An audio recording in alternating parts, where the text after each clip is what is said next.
Toi tari mai fa salonga le 6:05 morning show le nei tau le lusu iwa minuti o te ai le valu o sul to telo le atu i favor duty o le nei aso su e nga foi ma o ngale fa naula towia ia mai se voi nei tau tanga tolo o mai mo mai tu e fio le langi fa talo fatu mo folo fatu le nei tau fo le o tau no mai sunga la lo vi ia ma le vaenga le business system nei tau ia pe ona il tau Talanoaga masani a for valu tau aso for radio status.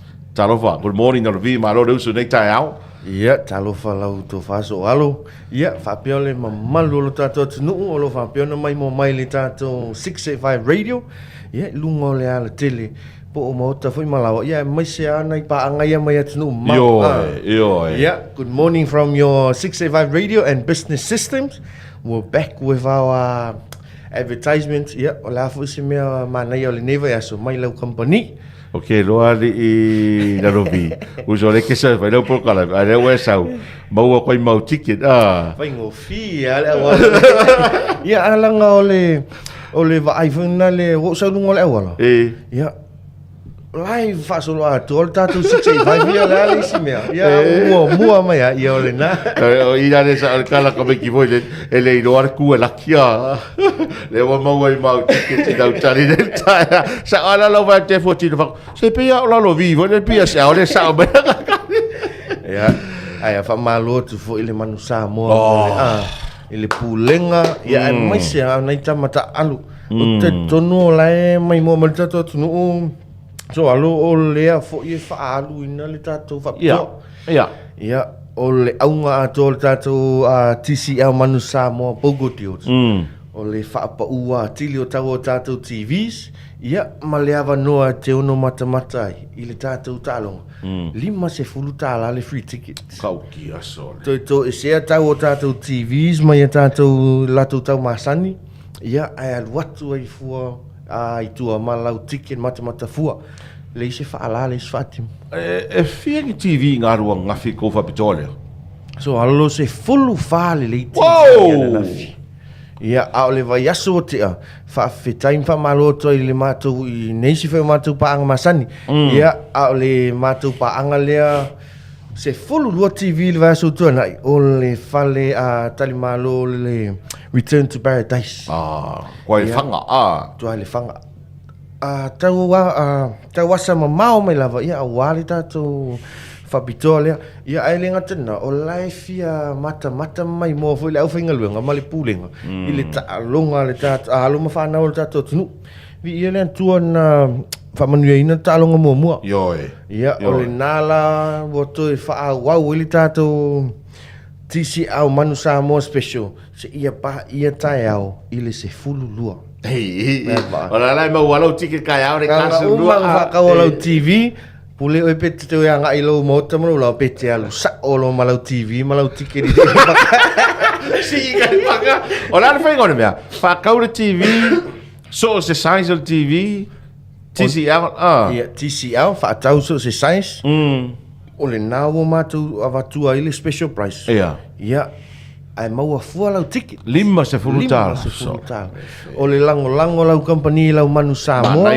Ia ai mai se o le whaato fulia fo I o tato tunu. Ia o ai nisi sa whainga tau na whaatau lia TV. Ai awa smart TV le. Ia ta mai le TV. TV ia ta mai le mea. Ia a whaapea o le tato fono oi soalo o le tatou tolu sulua inisi sa whaaluina le fitu se lau iwa suiva. Pa ula ia le tatou media special sa whaaluina le ono se lau iwa suiva. Ia titilo loa nga I alo mawhanau o le tatou manu Samoa. To se le si se lau tala lima se lau iwa suiva tala. Fa tolu na fa pa ula tatou TV. Ia mo le mamalu tatou tunu. Ai koe maua ko male ticket. Male ticket mata fua. Mana yana. E te le faala, e te le faatimu fo tatou wai lima se fulu tala. Ia o side stand. Ia fili la oi wala ia tatou red tickets mo le blue tickets. Por fairly tu te fianga ia. Mana ia sole. Malo. Kusa o la o ko fo ingala ngolango business system ile awala tu Samoa. Mana ia. Wa ia foi this company o le peikui. Lengo whafonga mengi ka mai Amerika. Whakau sao mera ko la ka pisa moa. Ia tike se lua se fu. Lenga kiwa wene le taia. Usa la show ai foi pe whaali e foi la tu lango le au le tunu. Wa le au sa moa. E ui lava i lo tātou le whaali sa o lango i alo mawhanau. Ia ai pei awa o le tapua inga. O tapua inga. Wa o whaiva tapua ia, o whaiva e manuia la loa e ngalea. Ia o le mafu angale na maltitilo le nā lau company. O mafu ai o nā esto whae toi whaau wau le tātou TCL. Manu Samoa Pogo Deals. Uma se furu tau. Uma le se fulu lua tai au. O se fulu lua? O le vave atua lo anga ian tu tātou. Keringa ko TV o eila vi? Ia, o antau nu le stato restock le vai aso tua nai. Ok. Ia, e ngata i le size 5 se fulu. Inisi. A o le aso, a le whai unga o iulai. O le ala atau nu le tātou TCL fau. E o le iwa se fulu 5 inisi le lapo. Tele te tau alu i le Apollo. O tātou size fau le nā le ala coming soon. O le amata le ono 5, fitu 5, ma le iwa sfulu 5 inisi. Ia, o le... Tam whaila whaofi mai le teknolosi lai atu no mau. O le nofo file move ina o alo mawhanau i whale maainga. Ake roa, maangai e fo mengi o le kere o le TV. E whaia le malia lau mata voi lele. Alaia ma se mea voi lele o le aka e kere misi. Ia wa fa te inga voi lele a la kiki lau screen lau TV. Ia e te tau wa vai rulesi kai malai pupungi le ulo ko inga polo mo kua. Ai ake lele screen. E ke vai a kuala. Toa uma ia lau whafonga anga ia po lau mata fu. Ia le mafu anga na lau ama ia lau company. Ala le screen la po ale te minute sia. O le tātou screen la po asa iai le tātou TCL le ana whaama e ina le vai sotua nai o le ono sfulu 5. Ok, ke le. E peia na tātanta noa i a tāpur kalame o tuanai. O tātou Samoa, e fia lava i o loa la po ama. Saisi la po. Ia, o lau filfilinga ala, ia, e maua tātou ono su 5 inisi, ono se fulu. Ia awa whaama e aina. O le tātou restock na tau nuu le aso tofi o tua nai, lea e iei le tātou tolu sfulu lua, fase fulu inisi, fase fulu tolu, ma le 5 se fulu inisi. Mana ia. Ma lotu le uso le ia maktanu vasa. Ia. Sui kuai o sa o mau sa mo sevens. Yo, leva ka alo mak. Ai ola na lango le tātou man sa mo na su toi la sunga fua. Wa fenga renga ngal sa mo water authority. Kere pai papa ya mak. Ai o whafonga mai le uso. Ia. Whawhitai lo lango tātou man sa mo. Ia. Ai enjoy lau 5 sfulu inisi. Le nana whaatawina la sunga. Na whakoa kalalanga nupi wha. Na musu mai fe mai awone I wha iloa ina lan te iwa iloa ya na uo ma ia ele ai. Ia. So alo o le tātou, o taula nei o tātou TVZ le tātou Manu Samoa special. Tolu sfulu inisi na ua alu I le 5 se lau iwa suiva, ma wafua lau 5 sfulu tala ticket. Ia. O le tātou fase fulu, fitu se lau iwa suiva, mai le iwa se lau iwa suiva sa wharuina. Ma wafua foi, lau ticket, 5 se fulu tala. Pa pena foi le tātou fase fulu tolu inisi, tasi le afe se lau iwa suiva sa wharuina. Le nawa pa u I le tātou Manu Samoa, I le valu se lau iwa suiva tala.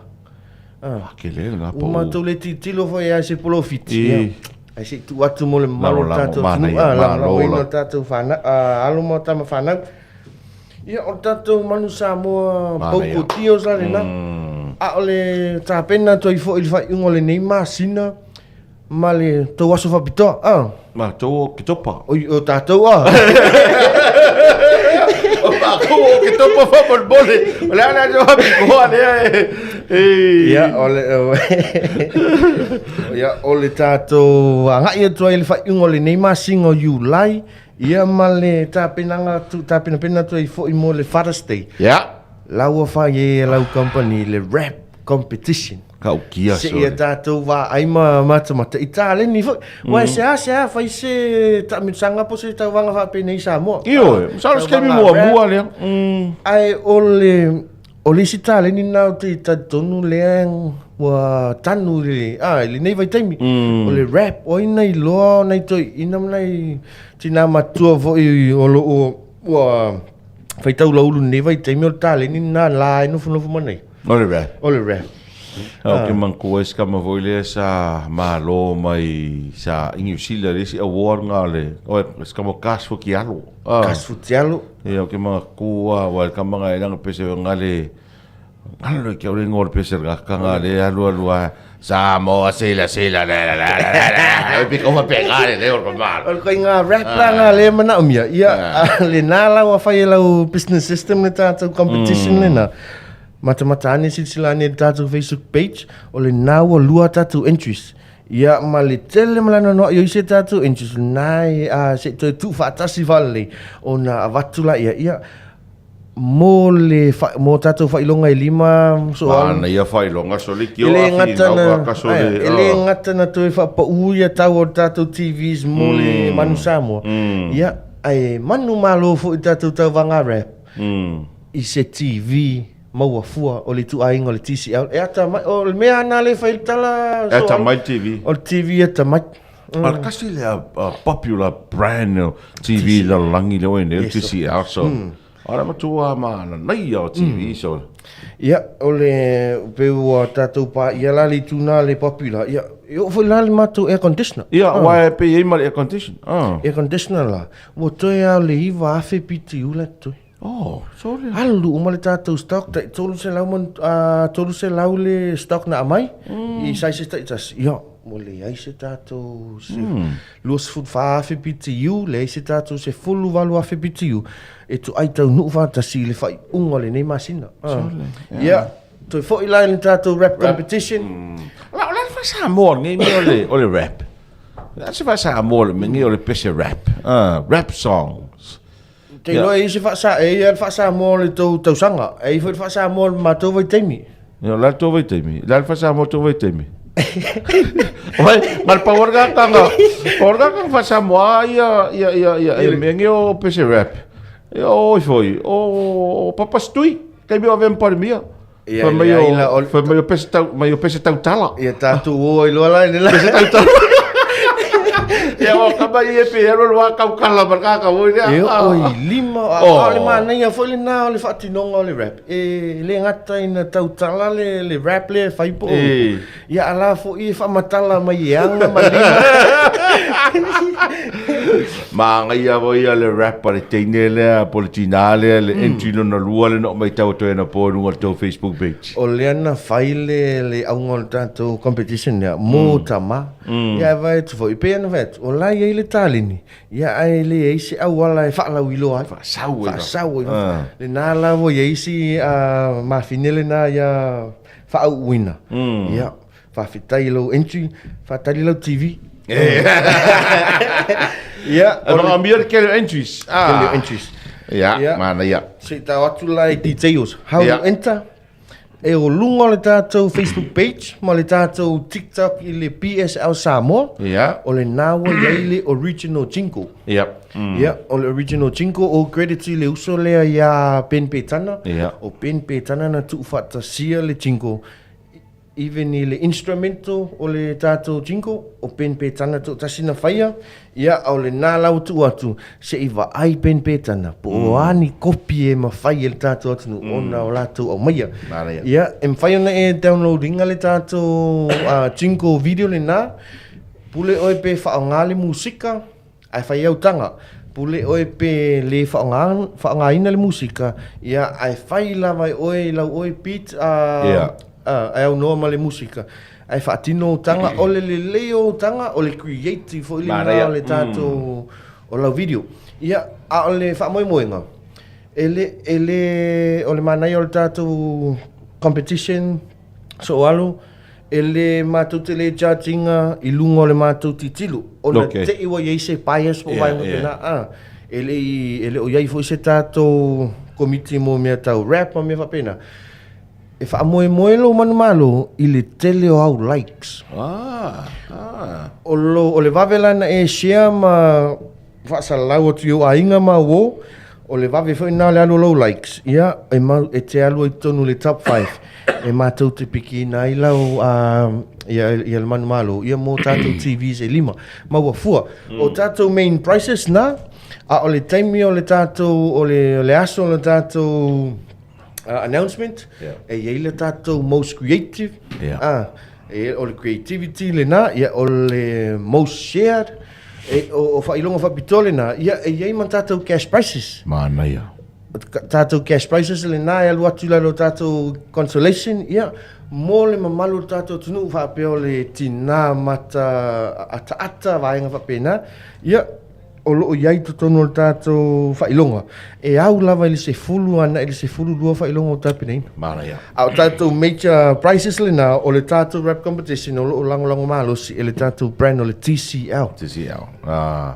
Mana ia, ai tele kuso o le whapitoa lea leo tamai tau watu o le whapitoa lava mo le sautama. Mo le sautama. Ia au te lo te le vo le sauti na wa le whato a lua entry le wa upload mai a o leo fōlinga mai wa i el tina. Ia o le tu pa whai mea ma whai. O le titilo i whapea tātou ia o tinai ama ia o la fu ua nau e whaile mea lofa mo oe ia o le TV. Ai le au ngā, e le whapea au ngā nau tama. Nei mo le ainga ato. Sa o le rei ia. Mo le tinai ta pena whawhine to angala na ato pona. Malo whawhetai ia. O te lola tātou turi mata ia pea, ia lungo le Facebook le BSL. Le la upload ange ai, ia kako... Entries. Ia ma whalau roa este muli po ai leo manu malo, wa leo tamai tau atu. E pe e manu malo i tātou TV, ai maisi tātou special consolation prizes, ia ma cash prizes, mole whaapito anei. Ia, o le toi whaapi atu, e pule lava oi lau style, o le alau outfit, ai pau lava o lea, ia o ngā tasi lau whaafiefianga o lau video, ia ma le tātou anga nuu fo, ia ma tātou tūmanga. Ia whai tala whiangai ma le whafonga anga tamama. Ia wane ia whai nei fo se sila sis. Ia, po se ia ma natu fo. Wai pei ale mena, e te sasi loa i vaenga la itina, ia tuai fo ila i o lau likes. Le lei a toa lau video, e wha moe e le vave o likes, ia a wala sau TV, maua fua mai le tātou company. Malo, whawhetai tele laro vi. Ia, se i wangana o i se wangana laro vi o mana, ia tele nei wanga ia wai whaalau i loa, ia e leitai au.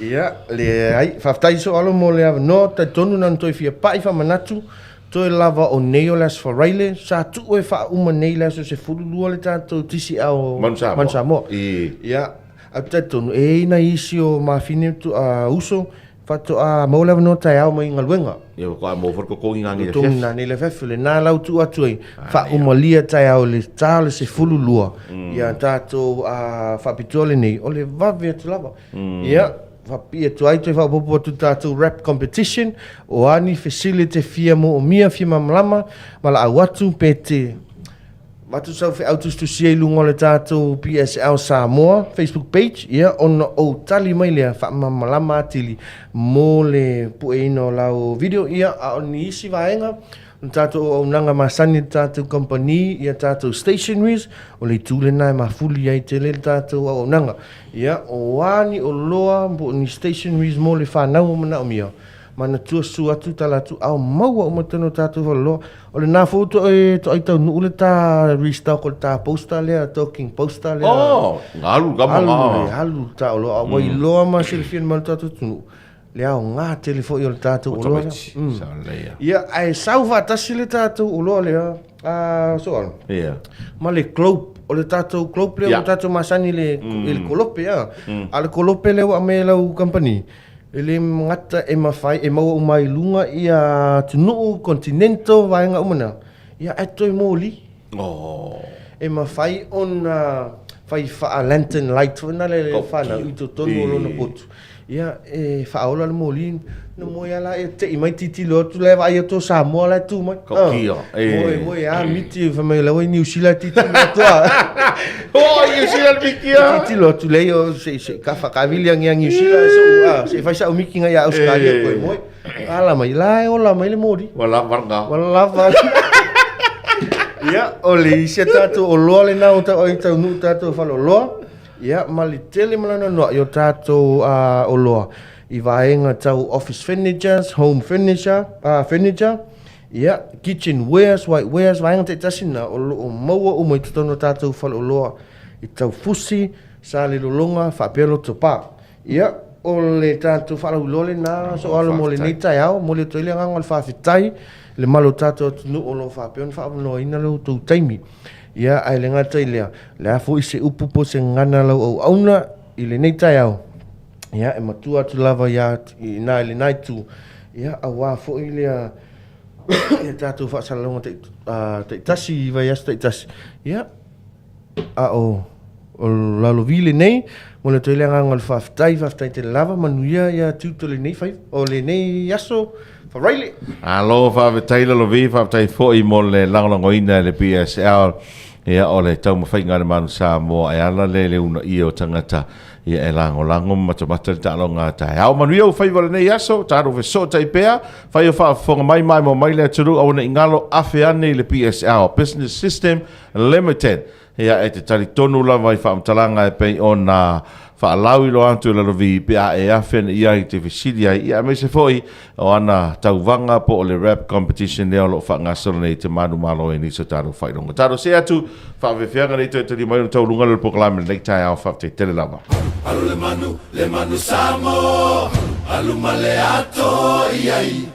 Alu le manu samo, tama to e toa tama. Alu le manu samo, alu male ato iai. Alu le manu samo, tama to e toa tama. Wa e fali, i le lalo langi,